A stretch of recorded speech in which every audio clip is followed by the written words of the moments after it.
वो गर्मी की छुट्टियां अब एक यादगार सफर बन चुकी थीं। 6 महीने बीत जाने के बाद भी मेरा उत्साह कम नहीं हुआ था। अब तो आलम यह था कि शाम के 5 बजते ही मेरे शरीर में एक अजीब सी हलचल होने लगती। मुझे पता था कि वहां स्टेडियम के उस शांत कोने में 6 अनुभवी हाथ और 6 परिपक्व दिमाग मेरा इंतजार कर रहे होंगे। रामेश्वर सर ने अब शाम के बैच को पूरी तरह प्राइवेट घोषित कर दिया था। वो कहने को तो कोच थे, लेकिन अब वे मेरे सबसे बड़े राजदार बन चुके थे। एक शनिवार की शाम, जब बाहर हल्की बारिश हो रही थी, मैं स्टेडियम पहुंची। आज मैंने गहरे नीले रंग की वो स्विमिंग ड्रेस पहनी थी जो मैंने खास तौर पर डॉक्टर देशपांडे के कहने पर खरीदी थी। जैसे ही मैं अंदर गई, देखा कि पूल की लाइटें मध्यम थी। रामेश्वर सर, सुरेश, वेंकटेश, डॉक्टर, महेश और शर्मा जी सभी वहां मौजूद थे।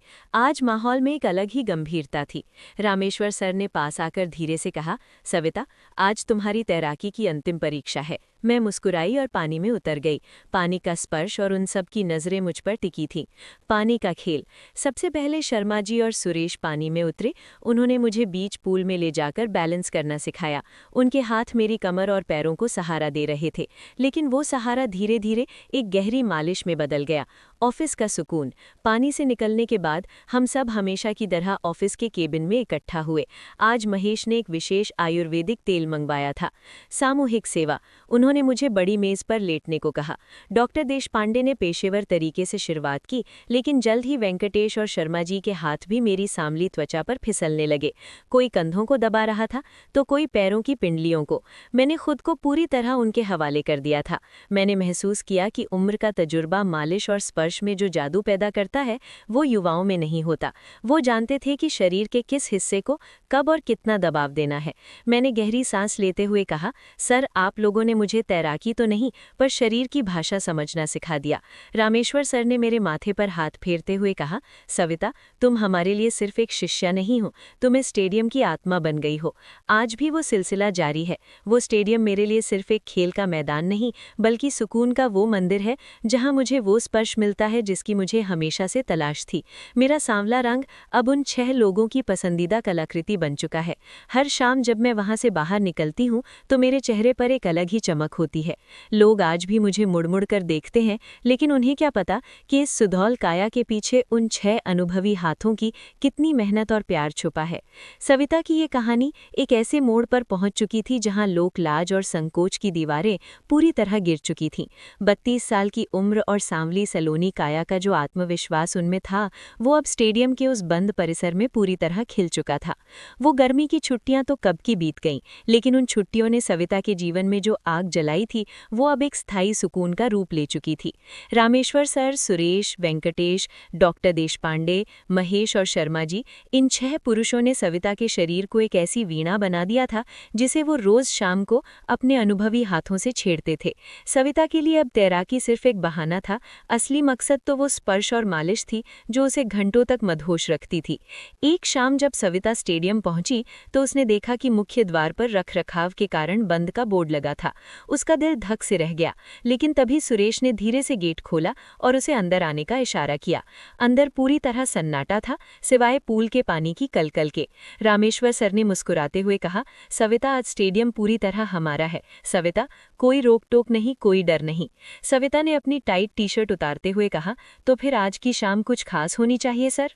सविता ने उस दिन काले रंग की अपनी सबसे छोटी स्विमिंग ड्रेस पहनी थी।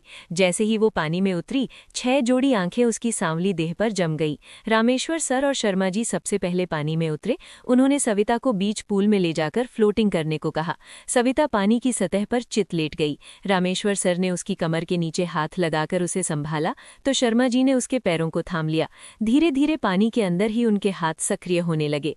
पानी की शीतलता और उन हाथों की गर्माहट ने सविता के भीतर एक अजीब सी सिहरन पैदा कर दी। तभी सुरेश और वेंकटेश भी पानी में आ गए। अब सविता के चारों ओर घेरा बन चुका था। कोई उसके पेट पर हाथ फेर रहा था, तो कोई उसकी जांघों की मांसपेशियों को धीरे से दबा रहा था। सविता ने अपनी आंखें बंद कर लीं। उसे महसूस हो रहा था कि वो केवल पानी पर नहीं, बल्कि उन 6 हाथों के भरोसे तैर रही है। शर्मा जी, जो खुद एक पुराने कोच थे, उन्होंने सविता के हाथ पकड़कर शर्मा जी ने पैरों और तलवों पर अपना ध्यान केंद्रित किया। महेश और डॉक्टर बीच के हिस्से पर काम कर रहे थे। 6 जोड़ी हाथ जब एक साथ सविता के शरीर पर चलने लगे तो उसे लगा वो इस दुनिया में नहीं है। तेल की महक और उन पुरुषों की भारी सांसों ने कमरे के तापमान को बढ़ा दिया था। सविता ने महसूस किया कि उसकी देह अब पूरी तरह चमक रही है। महेश ने धीरे से कहा, सविता, तुम्हारी ये काया किसी देवी की मूर्ति जैसी है, इसे छूना हमारे लिए सौभाग्य है। सविता ने पलटते हुए कहा, तो फिर इस सौभाग्य का पूरा फायदा उठाइए ना। अब वो पीठ के बल लेटी थी, उसकी छाती की धड़कनें साफ देखी जा सकती थी। उन छहों ने बारी बारी से उसे अपने हाथों का सुकून दिया। किसी ने उसकी जांघों को इतनी जोर से दबाया कि उसे मीठा दर्द हुआ, तो किसी ने उसकी गर्दन के पीछे अपनी उंगलियों से जादू कर दिया। मालिश का ये दौर करीब 2 घंटे चला। इसके बाद सविता धीरे से उठी और चेंजिंग रूम की ओर बढ़ी। उसे पता था कि परंपरा के अनुसार अब दर्शन का समय है।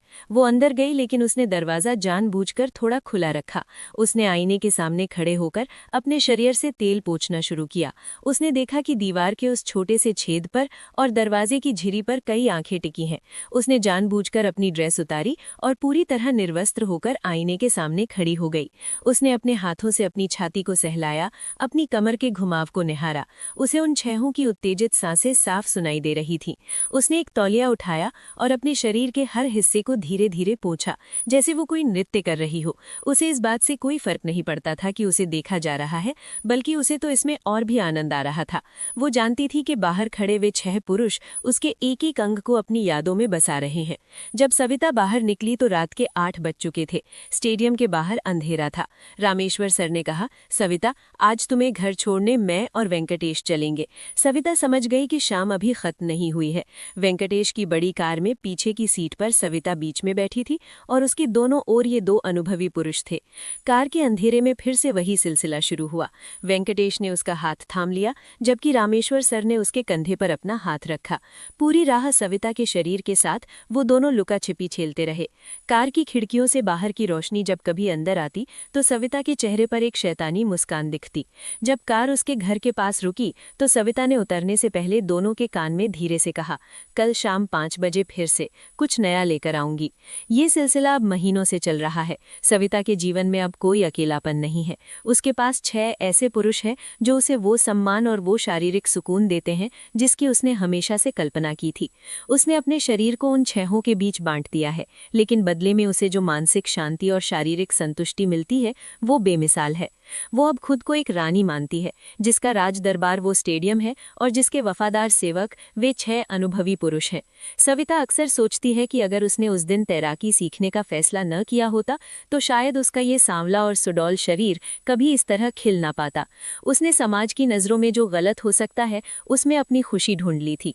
आज भी जब वो सुबह उठकर आईने में खुद को देखती है तो उसे उन 6 के हाथों के निशान अपनी त्वचा पर महसूस होते हैं और वो आने वाली शाम के इंतजार में मुस्कुरा देती है।